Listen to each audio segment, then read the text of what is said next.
Tout d'un coup, je somnolais dans un des blocs. Hein, j'avais fait mon tour de garde, hein, on avait mis des gardes dans les miradors. Et j'ai été réveillé par des soldats allemands qui enfonçaient toutes les portes et qui disaient Allemand Rose, tout le monde dort, hein, appel, etc. Bon. Et ils ont foutu tous les malades, tout le monde dehors. Et alors en rang par 5. Et puis j'ai entendu le maréchal là, ou le lieutenant, je ne sais pas quoi, hein, qui disait préparez les mitrailleuses. Ouh là là, j'ai dit maintenant ça va mal, hein, ça. Moi je reste pas ici dedans. Alors je me suis faufilé à travers les rangs de tous les types là, et je suis rentré dans le bloc.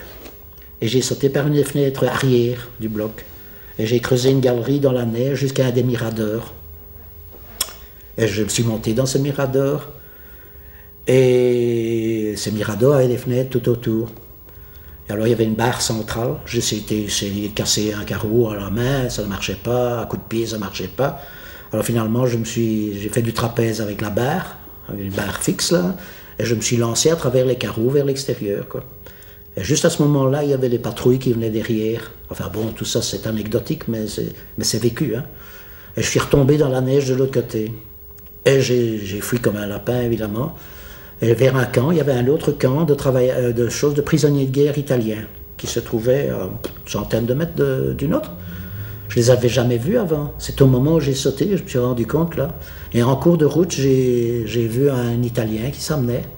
Un soldat italien avec sa capote, tout, sur sa voiture. Alors il m'a dit qu'est-ce qui se passe hein? Et bon, on a parlé, on a baragouiné un petit peu en allemand ensemble. Et alors je lui ai expliqué qu'il s'est occupé à massacrer tout le monde dans le camp. Alors il m'a passé sa capote de soldat, sa capote, lui il était en uniforme de soldat, et son képi. Et il m'a foutu une brouette dans les mains, hein, une brouette là avec des betteraves, je crois, je sais pas quoi. Et il m'a dit viens, comme Laos. Et il est parti avec moi. Ah, avec moi. Moi, je traînais la brouette et lui, il marchait derrière, hein, comme s'il était une sentinelle quoi, qui me menait. Hein. Et il m'a conduit comme ça il y avait un camp de travailleurs français. Des travailleurs obligatoires ou volontaires, j'en sais rien. Et il m'a déposé là-bas.